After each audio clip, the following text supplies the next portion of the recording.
السلام علیکم ورحمۃ اللہ وبرکاتہ۔ الحمد للہ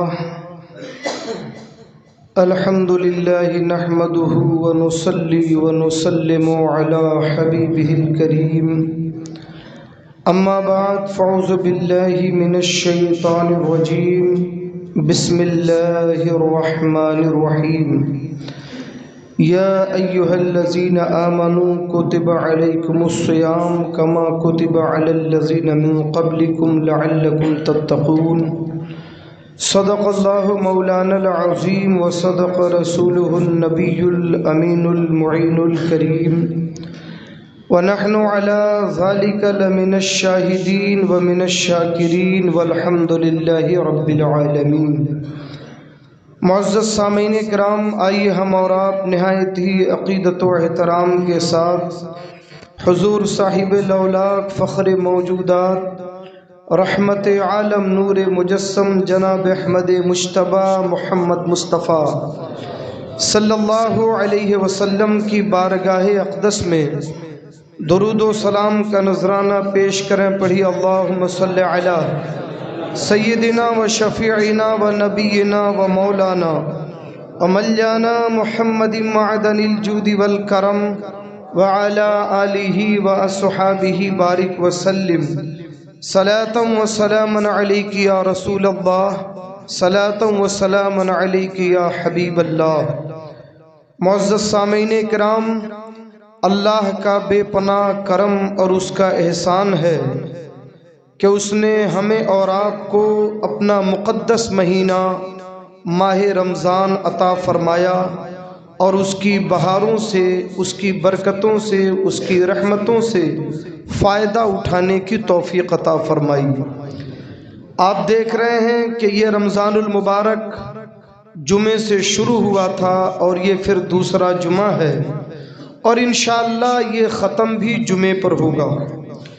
جمعے سے شروع ہو کے جمعے پہ ختم ہونے والا یہ رمضان ہمارے اور آپ کے لیے ہر سال کی طرح بڑا مقدس اور پاکیزہ ہے، مگر افسوس کہ ہم اپنا دینی پروگرام طے کرتے کرتے مہینے کے اخیر تک پہنچ جاتے ہیں اور ہمارا شیڈول طے نہیں ہو پاتا کہ ہمیں کس طرح عبادت کرنی ہے۔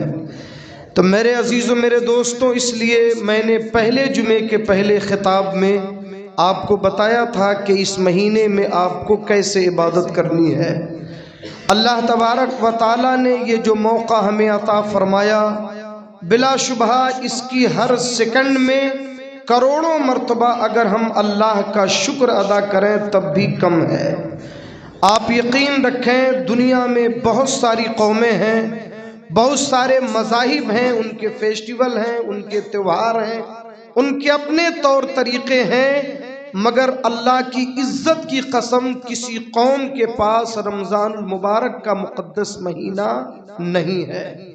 یہ ہے تو صرف قوم مسلم کے پاس ہے، اور آپ اس کی برکتیں دیکھیں، اس کی سچائی دیکھیں اور اس کی حقیقت کا جو وزن ہے اس کا احساس کریں کہ جب رمضان کا مقدس مہینہ آتا ہے اور مسلمان اس مہینے میں اپنے طور طریقے کو، اپنے عمل کو، اپنی زندگی کے دھارے کو اللہ کے فرمان کے مطابق گزارنے لگتا ہے، تو جو ہمارے کٹر دشمن ہوتے ہیں، جو اسلام اور مسلمانوں کو ایک آنکھ پسند نہیں کرتے، مگر اس مہینے میں اس مہینے کی تعریف اور اس مہینے کے مسلمانوں کی تعریف کیے بغیر وہ بھی نہیں رہ سکتے۔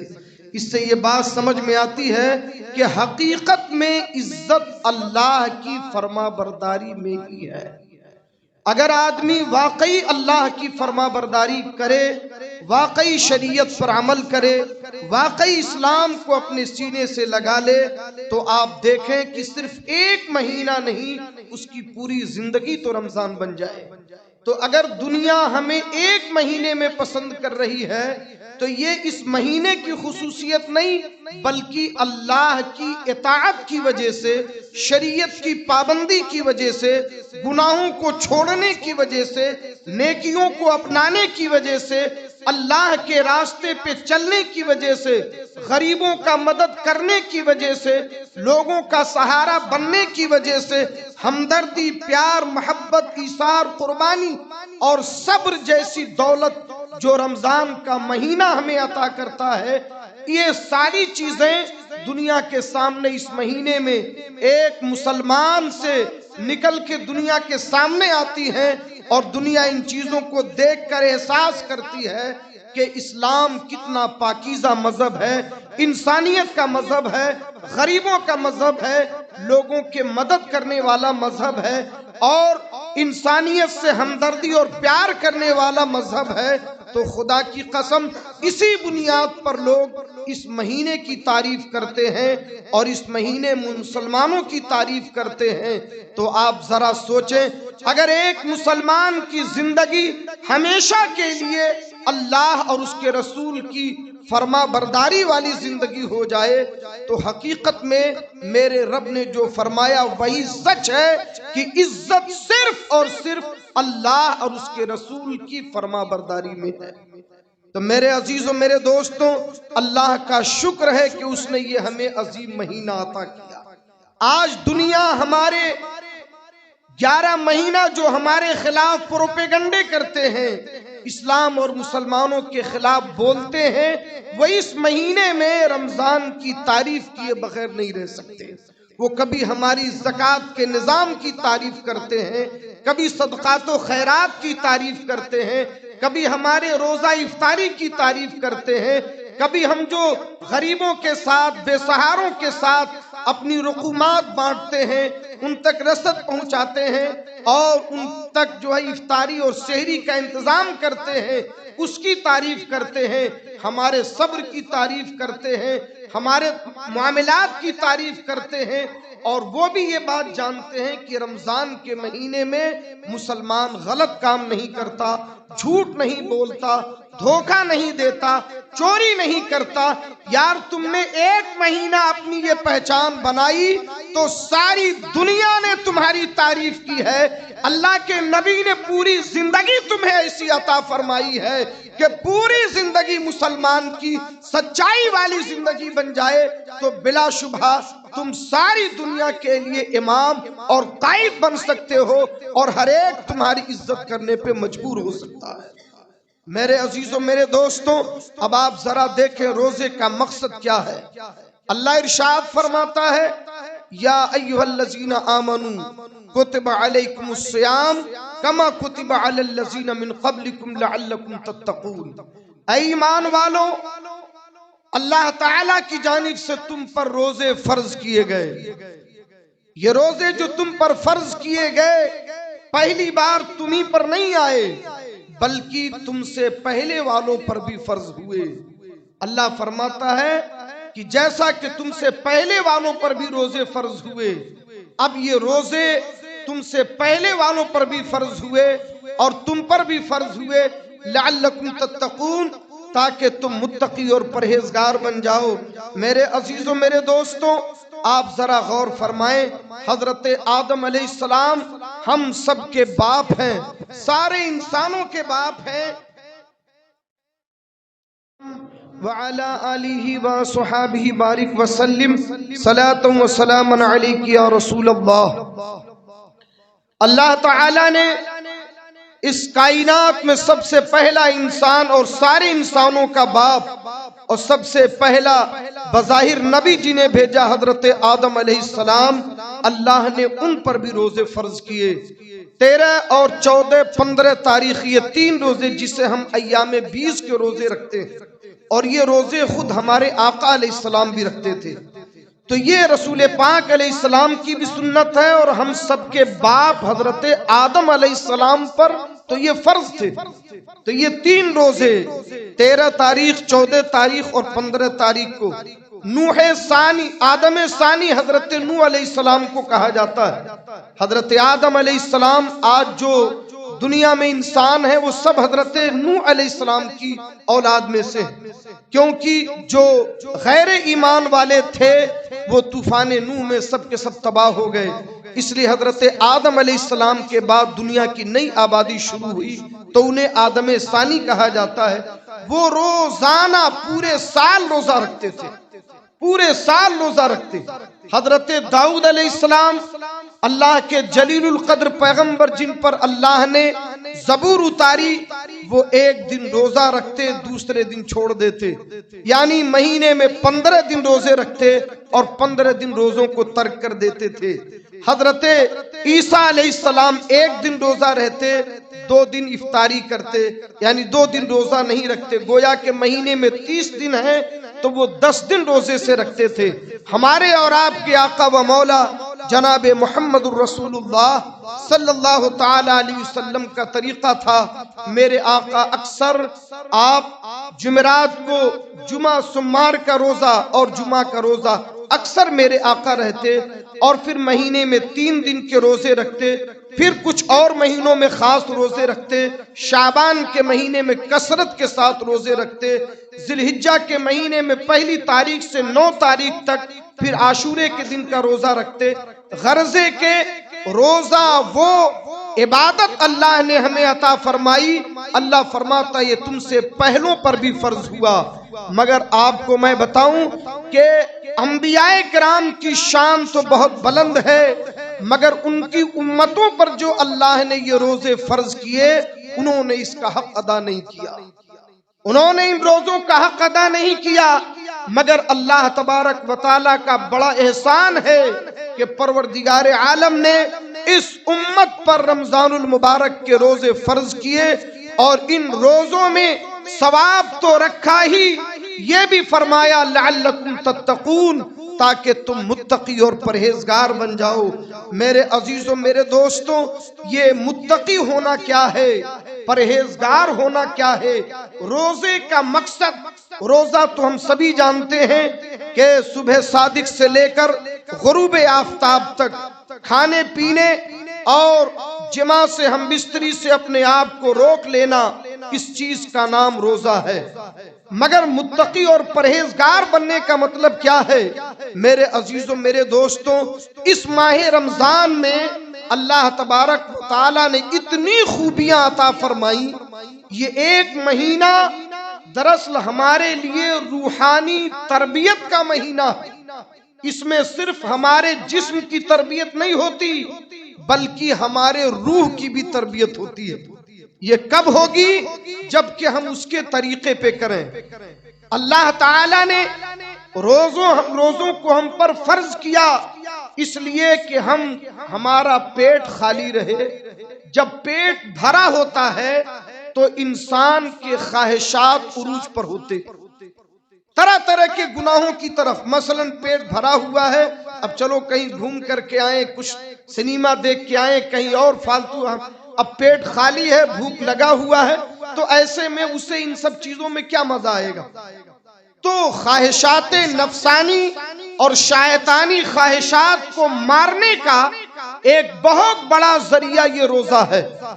تو اب اس روزے کو روزے کے طریقے پہ رکھیں تو اس کا فائدہ ہمیں ملے گا، اور تقوی اور پرہیزگاری جو اس کا مقصد ہے وہ ہمیں حاصل ہوگا۔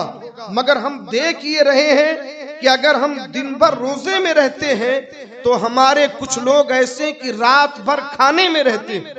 یہ روزے کا مقصد نہیں ہے میرے بھائی کہ آپ دن بھر بھوکے رہو تو رات بھر کھاتے ہی رہو۔ اللہ تبارک و تعالیٰ نے یہ روزہ فرض اس لیے نہیں کیا۔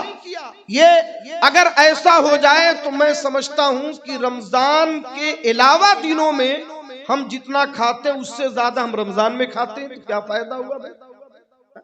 اگر ہم رات بھر کھاتے ہی رہیں گے، دن بھر بھوکا رہ کے، تو پھر وہ روزے کا جو اعلیٰ مقصد کا حصول ہے وہ کہاں میں حاصل ہو سکتا ہے؟ اللہ کے نبی، ان کے صحابہ اور ہمارے اسلاف کا طریقہ، اس طریقے پہ عمل کریں گے تو مقاصد روزہ ہمیں حاصل ہوگا۔ آپ غور فرمائیں، ابتدا میں تو یہ روزہ اس طرح ہم پر فرض تھا کہ بس مغرب سے لے کر عشاء تک، اس بیچ میں آپ جو کھا سکتے ہو کھاؤ، جو کر سکتے ہو کرو۔ عشاء کی نماز ہوئی، تراویح آپ نے پڑھ لی، اب اس کے بعد آپ کا روزہ شروع ہوا اور سورج ڈوبنے تک کا آپ کا روزہ شروع ہوگا۔ یعنی 24 گھنٹے میں گویا کہ 2-2.5 گھنٹہ زیادہ سے زیادہ 3 گھنٹے آپ کو افطاری کی اجازت تھی۔ یہ نبی کریم صلی اللہ علیہ وسلم کے زمانے میں یہ روزہ اس امت پر اسی طرح فرض ہوا۔ آپ اٹھا کے دیکھ لیں حدیث کی کتابیں، اسی طرح فرض ہوا۔ مگر اللہ تبارک و تعالی ایسا کریم ہے، اگر اس کے محبوبوں سے کوئی لغزش ہو جائے تو وہ بھی امت کے لیے رحمت بن جاتی، اس میں بھی رحمت کا ایک سبب ہو جاتا ہے۔ حضرت فاروق اعظم رضی اللہ تعالیٰ عنہ ایک رات تراویح پڑھنے کے بعد سوئے اور پھر اپنی اہلیہ سے ہم بستری آپ نے کی، پھر آپ کو یاد آیا، نادم ہوئے اور صبح حضرت نبی کریم صلی اللہ علیہ وسلم کی بارگاہ میں پہنچے، یا رسول اللہ مجھ سے بہت بڑی غلطی ہو گئی، آج کی رات میں نے بیوی کا حق ادا کرنے کے لیے میں ان کے بستر پہ پہنچ گیا اور مجھ سے یہ چیز صادر ہو گئی۔ تو اللہ تعالی نے حضرت فاروق اعظم کی اس ہلکی سی جو لغزش ہوئی تھی، اللہ تعالیٰ نے پوری امت کے لیے رحمت بنا دیا۔ آیت کریمہ نازل ہو گئی کہ اب تمہارے لیے اجازت ہے کہ روزے کی راتوں میں اپنی بیوی کے قریب بھی جا سکتے ہو، تم کھا بھی سکتے ہو، اور اللہ کے نبی کے اوپر سحری کی سنت نازل ہو گئی۔ بات سمجھ میں آئی؟ تو یہ تو رحمت ہے کہ اللہ تعالیٰ نے ہمیں سحری کھانے کی اجازت دی۔ اچھا، سحری میں بھی کھانے کی جو سنت ہے، اللہ تعالیٰ نے پابندی نہیں لگائی کہ آپ کتنا کھاؤ، مگر ایک بات ہمیشہ یاد رکھو کہ سنت کبھی یہ نہیں رہا کہ پیٹ بھر کے کھاؤ، یہ بات یاد رکھنا، چاہے وہ افطاری ہو، سحری ہو، یا رمضان کے علاوہ کسی دن کا کھانا ہو، کبھی میرے آقا کی یہ سنت نہیں رہی کہ ایک مسلمان پیٹ بھر کے کھائے، کبھی یہ سنت نہیں رہی، کسی بھی موقع پر یہ رسول پاک کی سنت کبھی نہیں رہی، یہ یاد رکھیے گا۔ اس لیے افطاری میں یا کھانے میں یا سحری میں اللہ کے نبی سید عالم صلی اللہ علیہ وسلم چند کھجوریں آپ تناول فرماتے، سحری کی سنت ادا ہو جائے، کچھ میٹھی شے لیتے، کبھی دودھ لے لیتے اور کبھی شریف بنا ہوتا اسے استعمال فرماتے، غرض ہے کہ مختصر کھانا اور ایسا کھانا آپ استعمال کریں جو آپ کے بدن کو طاقت پہنچائے۔ کھجور میں طاقت ہوتی ہے، ایسی اور چیزیں۔ مطلب یہ ہے کہ روزے کا مقصد ہے کہ اپنے پیٹ کے برتن کو خالی رکھو۔ اب ہم دیکھتے یہ ہیں کہ ہمارے نوجوان پوری رات ہوٹلوں کو آباد کرتے ہیں۔ کل میں نکلا ایک جگہ پروگرام سے، ہمارے مصطفیٰ بھائی ان کے الحمدللہ ہر 8ویں شب کو پروگرام ہوتا ہے، وہاں سے میں نکلا دیکھ رہا ہوں الحمدللہ لوگ کھانے پہ ایسے ٹوٹے پڑے جیسے لگ رہا ہے کہ انہیں بس اجازت دی گئی ہے کہ بس نکلو، ابھی دکانیں بند ہو جائیں گی۔ میرے عزیزوں، میرے دوستوں، مجھے حیرت ہوئی کہ ہم یہ راتیں جو اتنی عظیم اور برکت والی راتیں ہیں، انہیں اگر آپ رات جاگ سکتے ہو، اگر پوری رات جاگ سکتے ہو عبادت کے لیے تو جاگو، ورنہ سنت یہ ہے، طریقہ یہ ہے کہ آپ عشاء کی نماز اور تراویح پڑھنے کے بعد، کھانا وغیرہ کھانے کے بعد جلدی سو جاؤ اور آپ اپنے وقت کو بچاؤ، سحری میں کچھ پہلے اٹھو تاکہ اس وقت اٹھ کر کے آپ تہجد پڑھو، نمازیں پڑھو، قرآن پڑھو، سحری کرو، فجر کی نماز پڑھو، جماعت کے ساتھ پڑھو۔ جس نے عشاء کی نماز جماعت سے پڑھی اور فجر کی نماز جماعت سے پڑھی، اللہ تعالیٰ کی بارگاہ میں اگرچہ وہ پوری رات سوتا رہا، اللہ اس کے سونے کو بھی ثواب شمار فرماتا ہے۔ تو پھر یہ ہوٹل بازی کا کیا مطلب ہے؟ میرے عزیزوں، میرے دوستوں، آخر وجہ کیا ہے کہ ہم اتنے سالوں سے روزہ رکھتے ہیں مگر متقی نہیں بن پاتے، تقوی ہمارے اندر نہیں آتا۔ سب سے پہلے تو یہ جاننا ہوگا کہ تقوی کہتے کس کو ہیں، متقی بننے کا مطلب کیا ہے۔ آپ بہت آسان لفظوں میں یوں سمجھیں کہ اپنی خواہش کو چھوڑ کر رب کی مرضی پر زندگی گزارنے کا جب انسان کے اندر ہنر آ جائے، اپنی مرضی چھوڑ کر رب کی مرضی کے مطابق جب زندگی گزارنے لگے تو سمجھ لو کہ وہ متقی بن گیا۔ یعنی شیطانی خواہشات کو کچل کر رحمان کی خواہش کے مطابق زندگی گزارنا، اور وہ بھی زبردستی نہیں، دل چاہتا ہے کہ میں ایسا کروں، اور ہیں ایسے لوگ، الحمدللہ ہیں ایسے لوگ، اگر وہ ایک ٹائم کھانا نہ کھائیں چلے گا، مگر ایک وقت وہ نماز نہ پڑھیں یہ نہیں چلے گا، اس لیے کہ ان کا دل متقی ہو چکا ہے۔ ایسے لوگ ہیں وہ ایک ٹائم اپنے رشتہ داروں سے بات نہ کریں چلے گا، مگر یہ ہو نہیں سکتا کہ فجر کے بعد قرآن کی تلاوت نہ کریں۔ ایسے لوگ ہیں جو اور کام نہ کریں چلے گا، مگر یہ ہو نہیں سکتا کہ اپنے نبی پہ درود نہ پڑھیں۔ ایسے لوگ ہیں جو خود اپنے اوپر خرچ کریں نہ کریں، مگر اپنے غریبوں کو، ہمسایہ کو، بیواؤں کو، یتیموں کو، ان کے ہاتھ ایسے ہیں کہ انہیں دینا ان کے لیے ان کے دل کی خواہش ہے۔ اللہ کے نبی فرماتے ہیں کہ جب گناہ کر کے تمہارا دل تم پر شرمندگی ظاہر کرے اور نیکی کر کے تمہیں اچھا لگے تو سمجھ لو کہ تم مومن ہو۔ حضور فرماتے ہیں اگر نیکی کر کے تمہیں اچھا لگے اور گناہ کر کے تمہیں ندامت ہو، شرمندگی ہو، تو سمجھ لو کہ تمہارے اندر ایمان ہے۔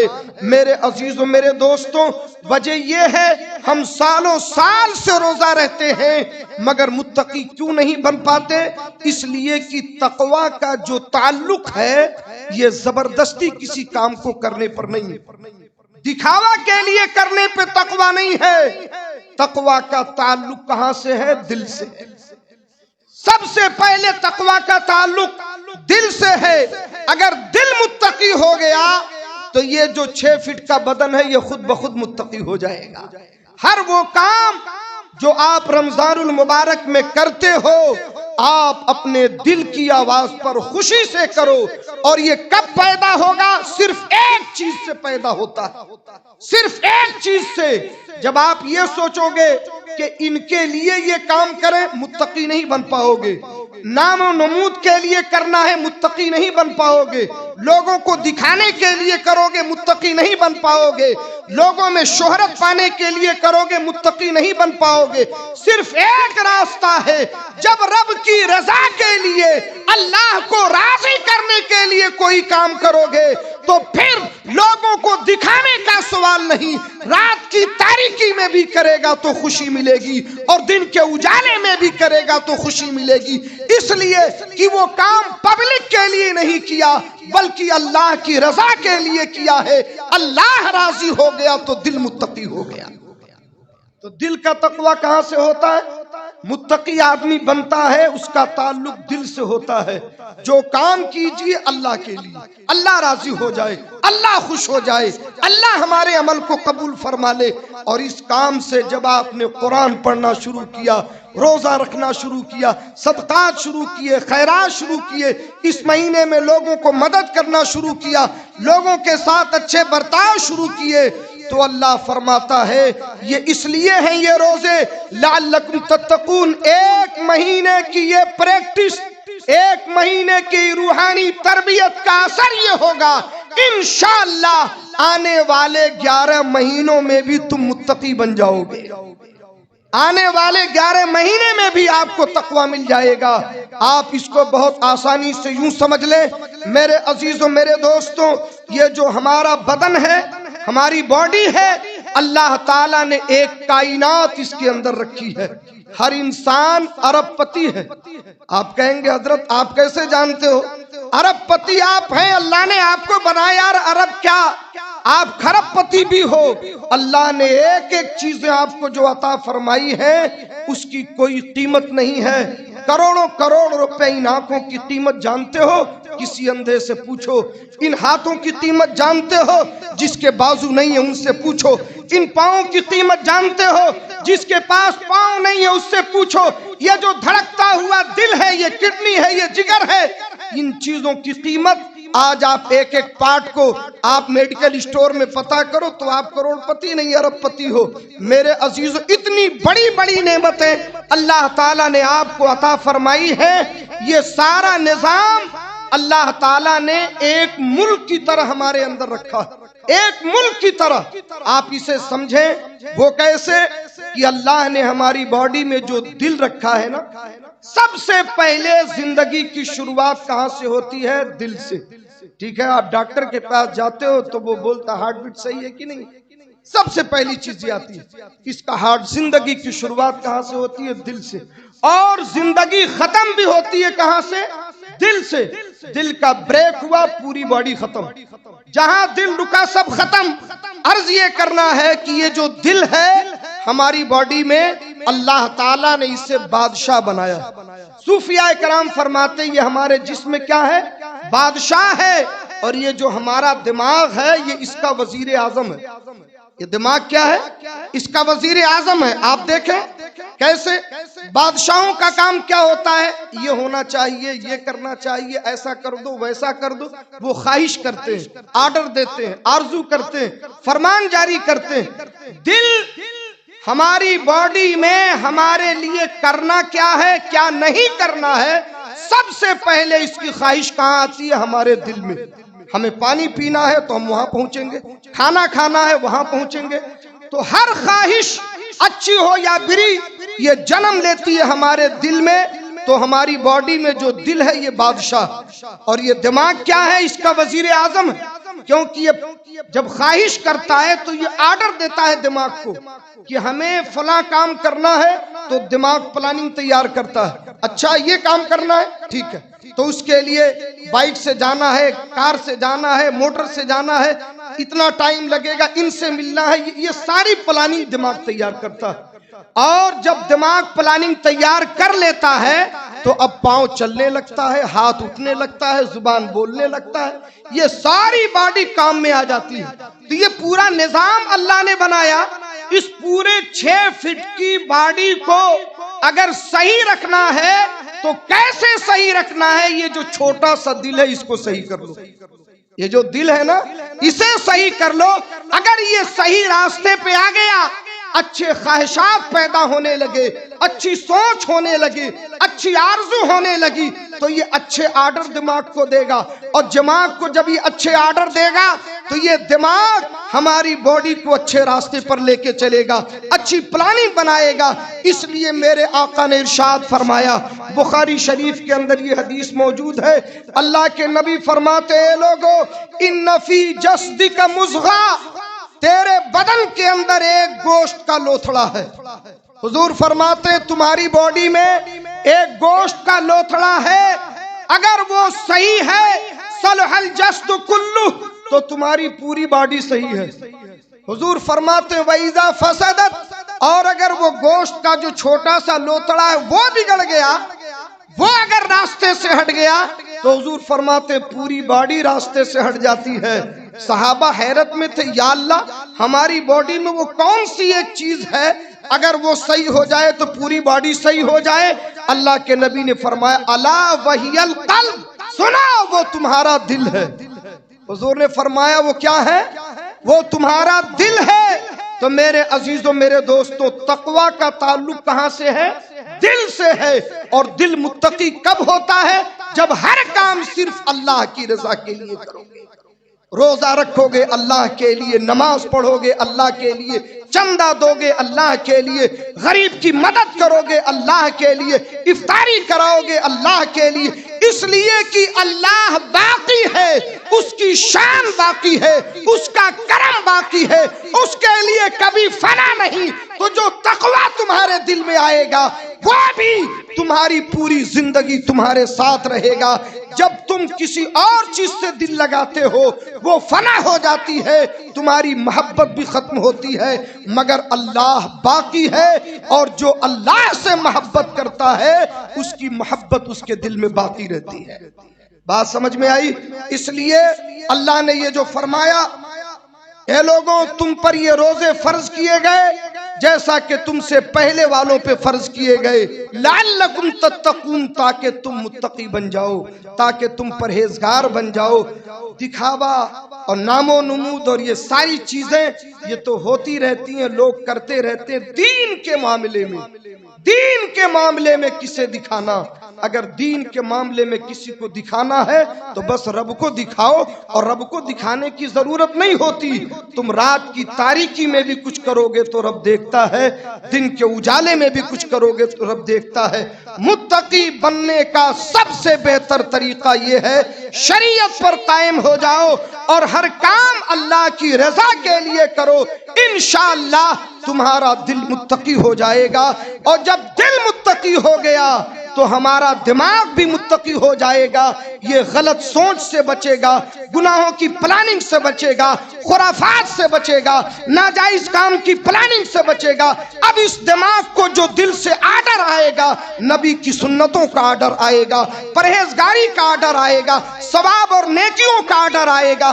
اور اگر مسلمان ایسا بن گیا تو یہ سچائی قبول کرو، اگر یہ نفرت کی دنیا ایک مہینہ رمضان کی وجہ سے تمہاری عزت کرنے پہ مجبور ہے، تو جس دن تم پورے سال کے لیے، پوری زندگی کے لیے مسلمان بن جاؤ گے، خدا کی قسم یہ دنیا تمہارے قدموں پہ اپنا سر رکھ دے گی اور یہ تسلیم کرے گی کہ اگر انسانیت کا کوئی مذہب ہے تو اس مذہب کا نام مذہب اسلام ہے۔ اللہ نے بڑی خوبیاں عطا فرمائی، بہت کچھ عطا کیا ہے، افسوس ہم اسے کر نہیں پاتے اور اسے سمجھتے نہیں ہیں۔ میرے عزیزوں، میرے دوستوں، ایک بات تو یہ ثابت ہو گئی کہ ہماری ساری پلاننگ ایک طرف، ہمارا دماغ، ہماری پلاننگ ہمیں دنیا میں عزت نہیں دے سکتی۔ اگر عزت ملے گی اسی 1400 سال پہلے والے نظام شریعت سے عزت ملے گی جو ہمارے آقا جناب محمد رسول اللہ صلی اللہ علیہ وسلم نے ہمیں عطا فرمایا۔ اسی میں عزت ہے، اسی میں برکت ہے، اسی میں سربراہی ہے۔ کام اتنا ہے کہ اسے مضبوطی سے اپنا لو۔ اللہ تعالی ہمیں اور آپ کو خیر کی توفیق عطا فرمائے۔ استغفر اللہ ربی من کل ذنب و اتوب الیہ۔ السلام علیکم ورحمۃ اللہ وبرکاتہ۔